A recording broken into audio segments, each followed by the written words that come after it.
Hi there, Jeffrey Rhoades from Experimental Homesteader, Exotic Gardening, and Richcherson.com. We're going to put in the disclaimer.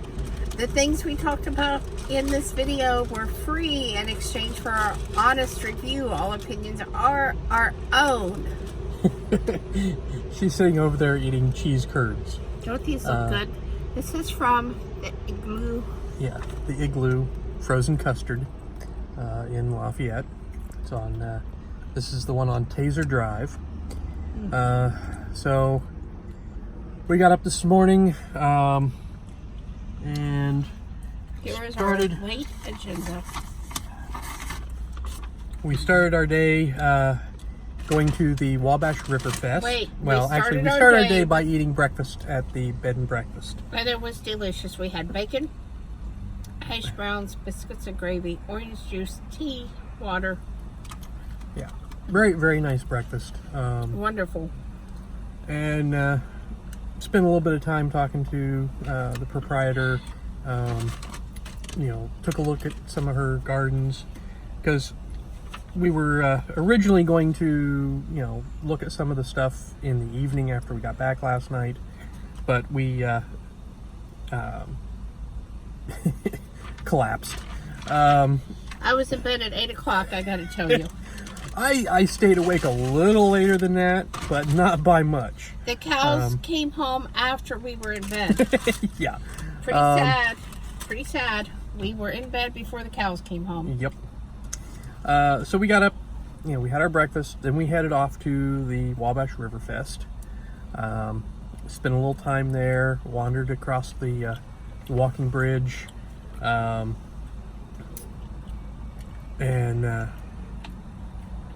looked around at the booths. We looked at the farmer's market that was there. With organic produce that I wish I could have bought. Yeah, we would have loved to have been able to buy some stuff, but we knew that it wasn't going to survive in the van all day, and that was this morning, so we had a full day planned, so had to wait. From there we went to Arnie's Pizza. Incredible food. I did not have pizza. I did. Sheri had a pizza. It was delicious. The sauce was so good. Yeah.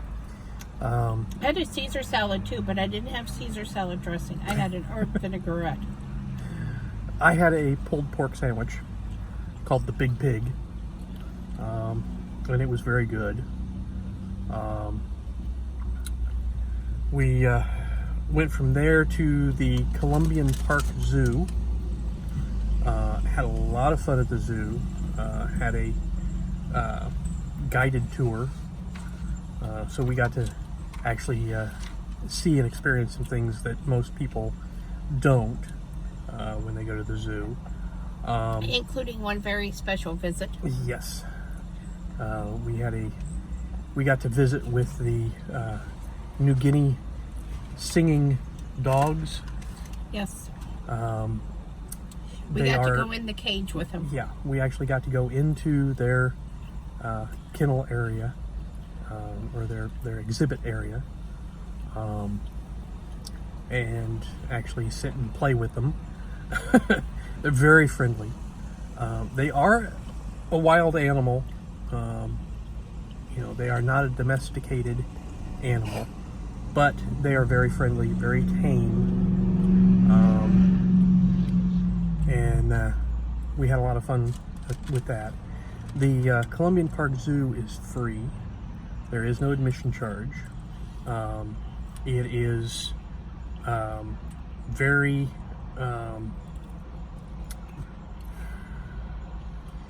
child-friendly. Child-friendly, petting zoo style in some ways. The animals have a lot of freedom to move around. You go into areas, the different continents are represented. You go into an Australian area, there are wallabies that are free roaming. The emus are pinned, but they're, because they can be dangerous, but they're easy to see, wonderful animals. You go into, all the different areas. There are areas where, the animals are just free roaming. The goat? The goats have a large area that they roam around. The chickens are free roaming around the entire zoo area. They've got a butterfly garden. It was wonderful. The butterflies are not entirely free to move around. They are within their assigned area.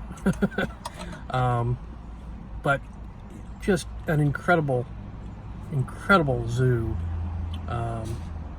And they are expanding it.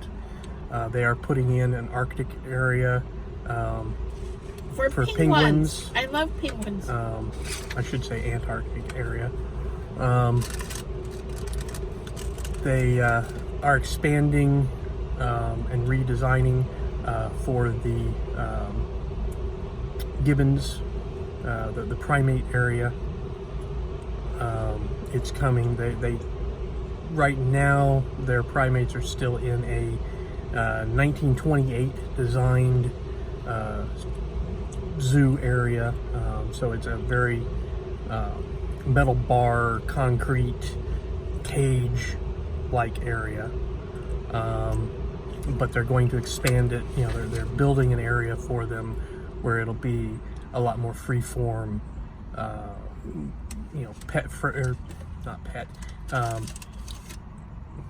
wildlife friendly. But it was a very, very nice visit there. We went to the farm at Prophetstown and also the Prophetstown State Park. Large Indiana prairie area.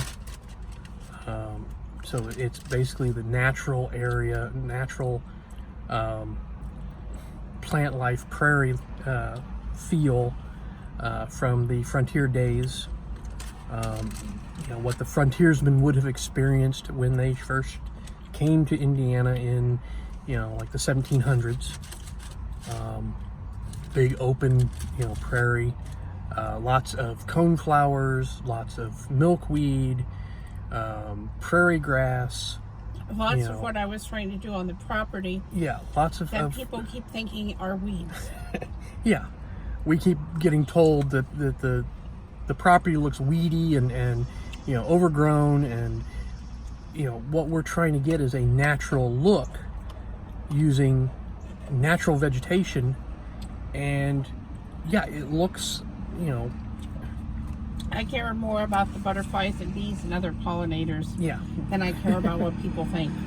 So we're really trying for that natural look. And the farm was awesome. 1920s farm. And it's an incredible place to experience. A lot of history there. Lots of cool antiques to look at, animals. Lots of animals, lots of antiques, lots of just, interesting things to see. Including a real blacksmith. Yeah, they have a blacksmith. They've got a blacksmith shop, and they've got a blacksmith who comes part of the time to work the shop using antique tools. Is there any other way to do it and do it right?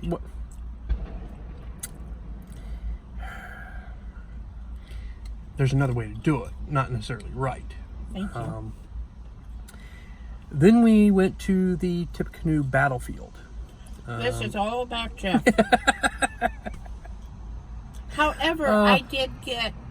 Yes, you got stuff. She got a chemise. Finally. Which is a sort of an undergarment from, kind of colonial period undergarment. I want a pioneer dress. Yeah, I know you, but like I said, you want a 1870s pioneer. Yeah. Versus a 1810 pioneer.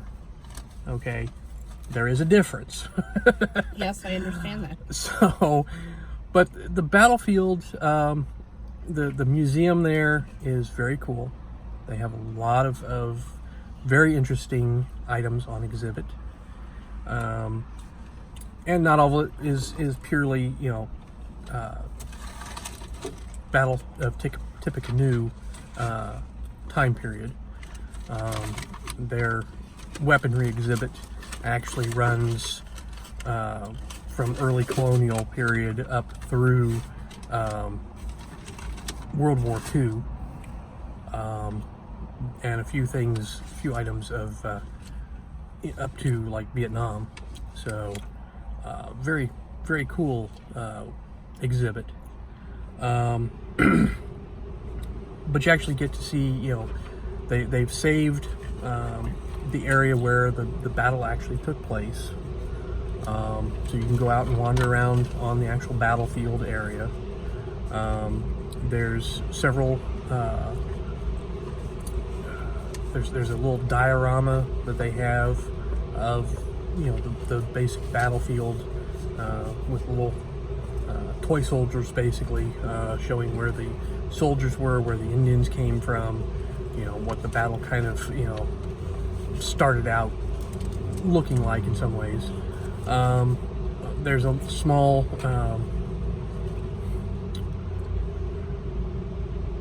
not really movie, but there's a display. You push a button and listen to a recording, and they have a digital display that shows kind of how the battle transpired.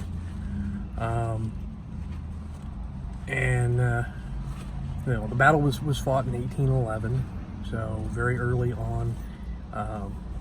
It was during the Indiana colonial period, so it was after the Revolutionary War.